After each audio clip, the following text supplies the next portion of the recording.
నమస్తే రమగారు. నమస్తే జయ. రమగారు, మీరు చిలుక చెప్పిన కథలని కొన్ని సీరీస్ చేసాం. హ్మ్. రాణిని మైండ్ క్లియర్ చేయటానికి ఆ చిలక కొన్ని స్టోరీలు చెప్తా ఉన్నింది కదా! మంచి మంచి స్టోరీలు. హ్మ్. అసలు రాణి మారిందా? హ్మ్. ఆ చిలక కథ ఏంటి? మనం చివరి చెప్పుకున్న మనోరమ కథ. ఆ! ఆవిడ చాలా పతివ్రతగా ఉండి భర్త కోసమే వేచి ఉండి చివరికి భర్తను సాధించుకుంది. సాధించుకుంది. దేవకన్య నుంచి భర్తను వెనక్కి తెచ్చుకోగలిగింది అమ్మవారి అనుగ్రహంతోటి. అయితే ఈ కథ విన్న తర్వాత ఈ అమ్మాయి మన మందారవల్లిలో ఒక రకమైన మార్పొచ్చింది. ముకుందా జ్యువెలర్స్ తెలంగాణలో మొట్టమొదటి ఫ్యాక్టరీ అవుట్లెట్ మన కొత్తపేటలో ఫిబ్రవరి 14న గొప్ప శుభారంభం. ఏమిటసలు భర్త ఉన్నాడో, పోయాడో, ఏదైనా అయిపోయాడేమో తెలియకుండా కూడా ఆ అమ్మాయి వేచి ఉంటే ఊరెళ్ళాడు వస్తాడని తెలిసి నేను ఈ పని చేయటం ఏమిటి? హుహు. అనిపించింది. ఆ! వాడు లేచకపోయాడు, కనపడలేదు. చచ్చిపోయాడో, ఎక్కడ లేచిపోయాడో తెలీదు.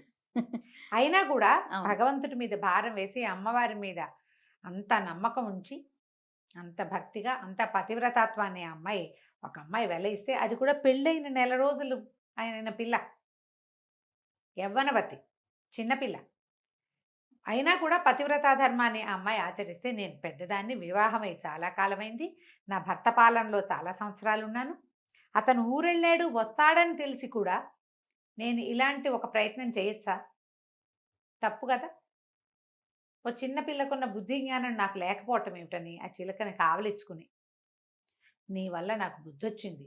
నేనింక ఇలాంటి ప్రయత్నం చెయ్యను అని చెప్పి అలంకరించుకుని ఉంది గదా! రోజు అలంకారం చేసుకునేది కదా! ఈ ఆఖరి కథ విన్న నాటి రాత్రి మొత్తం నగలన్నీ ఊడదీసి పక్కన పెట్టి, రాత్రిపూట పడుకోవడానికి వీలయ్యే మెత్తటి బట్ట కట్టుకుని పడుకుని నిద్రపోయింది. తర్వాత ఇంక బయటికి వెళ్ళే ప్రయత్నం చేయల. హ్మ్. కొన్ని రోజులకి ఆ వణిక్ శ్రేష్ఠుడు, ఈ అమ్మాయి భర్త మందారవల్లి భర్త అయినటువంటి వ్యాపారస్తుడు ఊరి నుంచి వచ్చాడు. వచ్చి చిలుకను పలకరించి, భార్యను పలకరిస్తే ఆవిడ చెప్పింది, నేను దారి తప్పిపోయేదాన్ని. ఈ చిలుక వల్లే నేను దారిలో ఉన్నాను.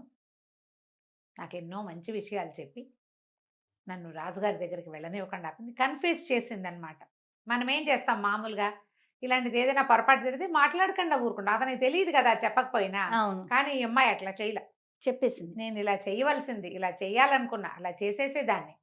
ఈ చిలుకే నువ్వెందుకు తీసుకొచ్చావో దీనికి తెలీదు. కేవలం నా జీవితాన్ని, నా పాతివ్రత్యాన్ని రక్షించడానికి, మన జీవితాలు కాపాడడానికే ఈ చిలకొచ్చింది మన ఇంట్లోకి అని చెప్పేసరికల్లా ఈ వ్యాపారస్తుడు కూడా చిలకని పరిపరి విధాలుగా పొగిడాడు. నీ వల్ల నా వ్యాపారము వృద్ధి అయింది, నా సంసారం కూడా బాగుపడింది. ఏదో శాపగ్రస్తుడైన ఏ గంధర్వుడివో నువ్వు, ఇన్ని విషయాలు మాట్లాడిన వాడివి, నీ సొంత సంగతి కూడా నాకు చెప్పచ్చు కదా అంటే, చిలక ఏం చెప్పిందంటే, చెప్పడానికే ఉంది, ఉజ్జయినిని పరిపాలించే విక్రమార్కుణ్ణి నేను. చిలుక హుహు. విక్రమార్కుణ్ణి. నాకు భట్టి, నా తమ్ముడు మంత్రి అయినటువంటి భట్టి, మా ఇద్దరికీ కూడా ఏమంటారు, శరీరాలు మార్చుకునే విద్య, పరకాయ ప్రవేశ విద్య తెలుసు. భేతాళుడు మాకు కాపుగా ఉండేవాడు. మేము ఎక్కడికైనా వెళ్ళినప్పుడు పరకాయ ప్రవేశం చేసేవాడు. అయితే వీరాచారిని ఒక కంసాలి మాతో ఉండేవాడు. నన్ను చాలా సేవించేవాడు. నాకు ఎన్నో రకాల ఆభరణాలు తయారు చేసేవాడు. నాతో పాటే ఉండేవాడు. ప్రభు మీకు అష్టాదశ విద్యలు వచ్చు, నాకు పరకాయ ప్రవేశం నేర్పించండి నేర్పించండి అని నా వెంబడబడి ఎప్పుడూ అడిగేవాడు. అడిగితే నా తమ్ముడైన భట్టి, మంత్రి కదా ఆయన, తెలివిగా, చిన్నవాడు, జాతి చిన్నది, అంత శక్తి కలిగిన వాడు కాదు. పైగా వీడికి ఏంటంటే లోభం ఉండే అవకాశం ఉంది వీడికి.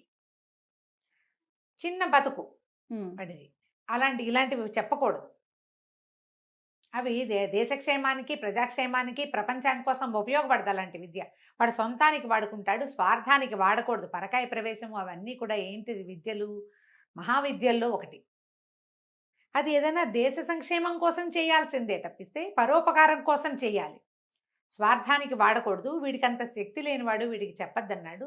కానీ నన్ను పరిపరి విధాల ప్రార్థించడంతో నేను వాడికి పరకాయ ప్రవేశ విద్య నేర్పించాను, ఉపదేశించాను. నాతో పాటే ఉండేవాడు. కొంతకాలానికి నేను దేశాటన వెళ్ళవలసిన సమయం ఆసన్నమైంది. అయితే అప్పుడు భట్టికి కొంచెం రాజ్యంలో అవసరం ఉండి అతను ఉండిపోయాడు. ఒక 6 నెలలు నేను, ఒక 6 నెలలు తను వెళ్దాం అనుకున్నాం. మొదట 6 నెలలు నేను వెళ్ళా. నేను వెళ్ళిన తర్వాత ఏమైంది, ఒక అడవిలోకి వెళ్ళాం. నాతో పాటు వీరాచారి సహాయంగా వచ్చాడు. ఎవరో ఒకళ్ళు వస్తారు కదా, అందుకని సహాయంగా వీరాచారి వచ్చాడు. మేమిద్దరం ఒక అడవిలో ప్రయాణిస్తూ ఉండగా ఒక ఆడచిలుక, మగ చిలుక ఎంతో మనోహరంగా సల్లాపల్లాడుకుంటూ ఒక చెట్టు మీద కనపడ్డాయి. కనపడితే ఏమైంది, ఒక వేటగాడు ఒక బాణం వేసేసరికి అలా మగ చిలుక చచ్చిపోయింది. చచ్చిపోయేసరికల్లా ఆడచిలక విపరీతంగా ఏడ్చింది. అప్పటికి ఎంతసేపటి నుంచో వాటి కబుర్లన్నీ వింటున్నా. ఈయనకి పక్షి భాష తెలుసు. హుహు. వాటి కబుర్లన్నీ వింటున్నా నేను. అయ్యో పాపం ఈ ఆడపక్షి ఏడుస్తోంది. కానీ చచ్చిపోయాడు భర్త అనే దుఃఖం నుంచి దాన్ని పక్కకి తీసుకురావడం కోసం, దాని దుఃఖాన్ని ఆపడం కోసం నేను నా శరీరాన్ని పొదరింట్లో విడిచిపెట్టి, వీరాచారిని నా శరీరం జాగ్రత్తగా చూడు అని చెప్పి, నేను మగ చిలుక శరీరంలోకి ప్రవేశించాను. చాలాసేపు నేను ఆ ఆడపక్షిని కన్సోల్ చేస్తూ, ప్రేమిస్తూ అక్కడే ఉండిపోయాను. ఈ లోపల పరకాయ ప్రవేశ విద్య నేర్చుకున్న వీరాచారి తన శరీరాన్ని వదిలిపెట్టి నా శరీరంలోకి ప్రవేశించాడు. విక్రమార్కుడి శరీరంలోకి ప్రవేశించి ఈ వీరాచారి ఏం చేశాడు, వెనక్కి నడిచి రాజ్యంలోకి వెళ్ళిపోయాడు. ఓహో! ఎప్పుడు తెల్లవారేసరికల్లా పక్షులు నిద్రపోయినాయి. తెల్లవారి నేను చూసుకునేసరికి నా శరీరం లేదు. వీరాచారి కూడా తన శరీరాన్ని అక్కడ విడిచిపెట్టల, ఎక్కడో విడిచిపెట్టేశాడు. ఎక్కడ పెట్టాడో నాకు తెలియదు. ఇక నేనేం చేయాలో తెలియక పక్షి శరీరంలో ఉండిపోయాను. నా శరీరం లభించకపోతే నేనేం చేయను? అంతే కదా! పక్షి శరీరంలో ఉండిపోయాను. ఇంతలో ఒక బోయగా వేటగాడు కాదు, ఒక పక్షి సమూహం నన్ను చాలా బలంగా ఉన్న, తెలివిగా, మానవుల తెలివితేటలతో ఉన్న పక్షిని కావటం వల్ల చాలా పక్షులు నన్ను ఆశ్రయించినాయి. నేను వాటి గుంపుకి రాజుగా ఉండేవాడిని. కొంతకాలం జరిగింది ఇట్లా. కొద్ది రోజులు, 1 నెల, 2 నెలన్నర అలా జరిగింది. కొంతకాలం జరిగింది. ఈ లోపల బోయవాడికి పక్షులన్నీ దొరికిపోయి వాటితో పాటు నేను కూడా దొరికిపోయాను. నన్ను ఒక పక్షికి, ఒక చిన్న చిలుకకి 1000 రూపాయలు ఎందుకని ఆలోచించకుండా నువ్వు 1000 రూపాయలు ఇచ్చి నన్ను కొన్నావు. అందుకని నీ సంపద ఇబ్బడి ముబ్బడయ్యేందుకు నా తెలివితేటలు ఉపయోగించాను. నీ వల్ల కదా నేను లేతే వేటగాడి చేతిలో చచ్చిపోయేవాడిని, మరణించేవాడిని. ఈ పాటికి నాకు అవకాశం లేకపోయింది. నా శరీరం తిరుగుతూ ఉండేది, నా ఆత్మ ఎక్కడో తిరుగుతూ ఉండేది. ఆ తర్వాత నీ ఇంట్లో ప్రవేశపెట్టి వెళ్ళావు. ఈ అమ్మాయి ఇట్లా దారి తప్పిపోతోందని ఆమెకు పతివ్రత ధర్మాన్ని ఉపదేశించడం కోసం రకరకాల కథలు చెప్పి ఆమెను కూడా దారిలో పెట్టాను. ఇది నాయన నా పరిస్థితి. నన్ను ఇప్పుడు వదిలిపెట్టావంటే నేను ఉజ్జయిని నగరానికి వెళ్ళి నా సంగతి నేను చూసుకుంటా. నీకు ఇంత సహాయం చేశాను కాబట్టి నాకు స్వేచ్ఛని ప్రసాదించు అని చిలుక రూపంలో ఉన్న విక్రమార్క మహారాజు ఈ శెట్టి గారిని అడిగాడు. శెట్టి ఆశ్చర్యపోయాడు. పడి దండాలు పెట్టారు భార్య భర్త ఇద్దరు. సర్వం సహా చక్రవర్తివి, నువ్వు ఇట్లా మా ఇంట్లో చిలక రూపంలో పడి ఉంటావేమిటి తండ్రి? నువ్వు ఇప్పుడు బయలుదేరావనుకో, ఏ వేటగాడి బాణమో, ఏ ఉండేలు దెబ్బో తగిలితే నువ్వు అన్యాయం అయిపోతావు కదా. నువ్వు వెళ్ళొద్దు, ఇక్కడే ఉండు. మేము భట్టికి కబురు చేస్తాం. నేను కబురు చేస్తాను. ఆయన స్వయంగా వచ్చి ఏదైనా మంత్రాంగం నడిపి ఇందులో నుంచి నిన్ను చేస్తాడు. అయినా నేను విన్నది విక్రమార్క మహారాజు రాజ్యంలోనే ఉన్నాడు. ఇతను వ్యాపారం మీద వెళ్ళాడు కదా. మామూలుగా మహారాజు ఎక్కడున్నాడు అలా సమాచారం ఉంటుంది కదా. నాకు తెలిసి నేను విన్నంత మటుకు విక్రమార్కుడు రాజ్యంలోనే ఉన్నాడు, ఉజ్జయిని మహానగరంలోనే ఉన్నాడు. నేను కబురు చేస్తానని ఇతను ఏం చేశాడు, అప్పటికప్పుడు అంచెటపాల మీద భట్టికి ఉత్తరం రాసి పంపించాడు. విక్రమార్క మహారాజు ఒక చిలుక రూపంలో మా ఇంట్లో ఉన్నాడు. ఆయన వీరాచారి అనే ఒక కంసాల పేరు చెప్తున్నాడు. మీరు వెంటనే రావాల్సిందంటే మేఘాల మీద వచ్చేసాడు భట్టి. వచ్చి రాగానే ఈ చిలకని కావలించుకుని చాలా దుఃఖించాడు. ఎంత పని చేసావు, నేను వద్దని వారించిన నీ ఆశ్రిత జన పక్షపాతంతో కదా ఇంత పని చేసావు. అది నువ్వు వెనక్కి వచ్చేసేసరికల్లా నాకు ఆశ్చర్యం వేసింది. 6 నెలల గడువు దాటేదాకా ఏనాడు రాలేదు ఇప్పటిదాకా. ఆయన ఏటా 6 నెలలు వెళ్ళిపోతాడు దేశాటనకి. ఈ 2 నెలలు కూడా తిరగకుండా ఎందుకు వెనక్కి వచ్చావంటే ఏదో బొంకాడు వీరాచారి. నాకు అనుమానం వచ్చి వీరాచారి ఏమయ్యాడంటే మార్గ మధ్యలో ఏవో దెబ్బలు తగిలి పడిపోయాడు, నేను వదిలేశానని చెప్పాడు. విక్రమార్కుడు వదిలిపెడతాడా? అదే కదా. ఆయనకి తగిన లక్షణం కాకపోవడంతో నేను అనుమానపడి ఆయన అంతఃపురంలోకి వెళ్ళనివ్వలేదు వాడిని. నీ వేషంలో ఉన్నవాడిని. రాణులందరికీ 6 నెలలు మగవాడిని ముట్టుకోకూడని వ్రతం ఒకటి చేస్తున్నామని, సంతానం కోసమని రాణులతోటి ఉత్తరం రాయించాడు భట్టి. అంతఃపురంలోకి వెళ్ళకూడదు. వాడి గోలేమిటి, ఈ రాజ్యాన్ని అనుభవించాలి. ఎంతో మంది రాణులు ఉన్నారు విక్రమార్కుడికి, ఆయన రోజుకొకళ్ళతోటి గడుపుతాడు. అందుకోసమని వాడు ఆ శరీరాన్ని తీసుకున్నాడు. రాజ్యభోగం అంటే ఏమిటి, ఒట్టి డబ్బు సంపదే కాదు, రాణివాసం కూడాను. అంతఃపుర నివాసం కోసమే వాడంత పనిచేశాడు. అందుకని అతన్ని రాజుగా కూర్చోబెట్టి నేనే ఏదో మంత్రాంగాన్ని నడిపిస్తున్నాను, ఒక పని చేయి, నువ్వు మాతో వచ్చేసేయమని చెప్పి తీసుకెళ్ళిపోయి అప్పటికి ఇంచుమించుగా 6 నెలలు గడిచినాయి. 6 నెలలు 5 నెలలుగా విక్రమార్కుడు చిలుక రూపంలోనే ఉన్నాడు.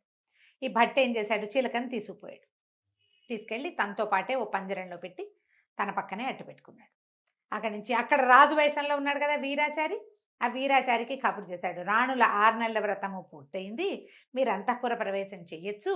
అయితే ఒక చిన్న వేడుక జరిపి రాణుల అంతఃపురంలోకి మీరు ప్రవేశించవచ్చు అంటే సరే ఈయన రెడీ అయిపోయాడు ఈ వీరాచారి, విక్రమార్కుడు రూపంలో ఉన్నవాడు.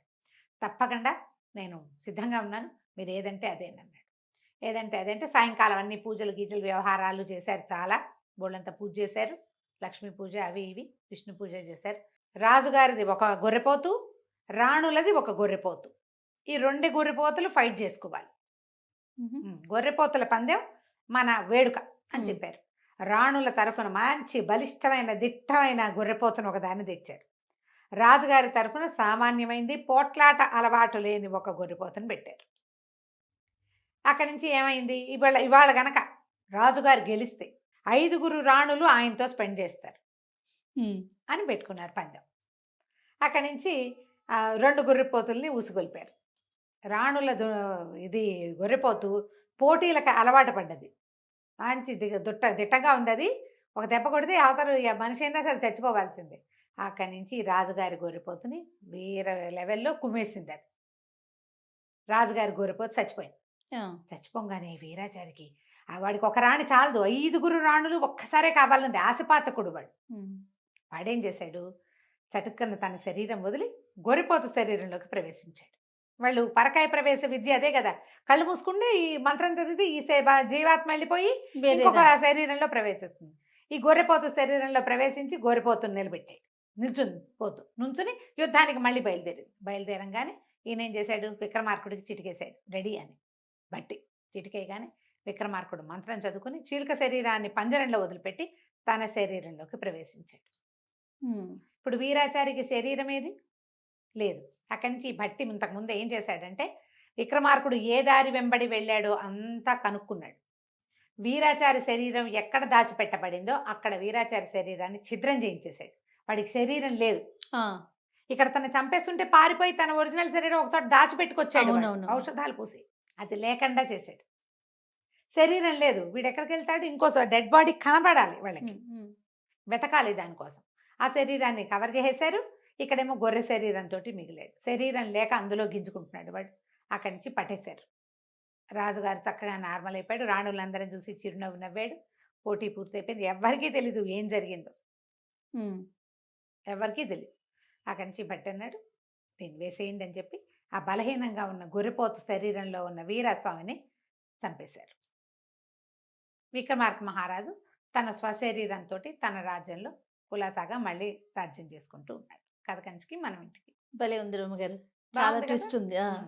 కానీ మంచి మంచి కథలు చెప్పిందండి చిలుకు మాత్రం. మంచి కథలు చెప్పింది, ఆలోచింపచేసే కథలు ఇంకా ఉన్నాయండి లేకపోతే మీరు? ఉన్నాయి, నాకు దొరికిన పుస్తకంలో కొన్ని ఉన్నాయి. దీనికి ఒరిజినల్ పెద్ద బుక్ ఒకటి ఉంది, దొరకలేదు. ఇంకా పుస్తకం కోసం వెతుకుతున్నా, దొరికితే అందులోంచి కొన్ని కథలు మళ్ళీ తీసుకుందాం. రైట్, నమస్తే. నమస్తే.